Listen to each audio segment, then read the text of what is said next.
In a kingdom, far away, where the sun kissed the sea every dawn, lived a wise old seal named Selene. She was not like the others, for she had the gift of speech and a heart full of wisdom.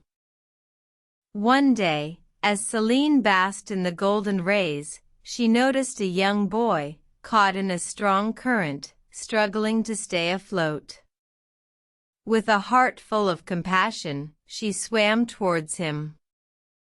The boy, frightened, clung to Selene, his eyes wide with fear. Selene, understanding his plight, guided him safely to shore. The villagers, amazed by the sight, hailed Selene as a hero. However, Selene was not interested in praise. She saw the boy's fear and knew that to truly help, she must conquer his fear. So, she took the boy under her wing and taught him the rhythm of the sea.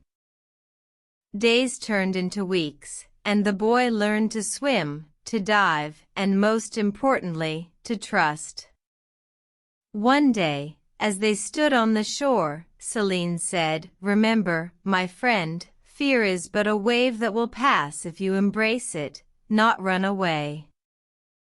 The boy, now a strong and confident swimmer, looked at Selene with gratitude. He understood the wisdom she shared and carried it with him always. The seal, satisfied, returned to the sea, leaving behind a tale of friendship and courage. The villagers told the story of Selene and the boy for generations, reminding everyone that fear can be conquered when embraced, not avoided. And so, the wisdom of the seal lived on, a reminder of the power of empathy and compassion.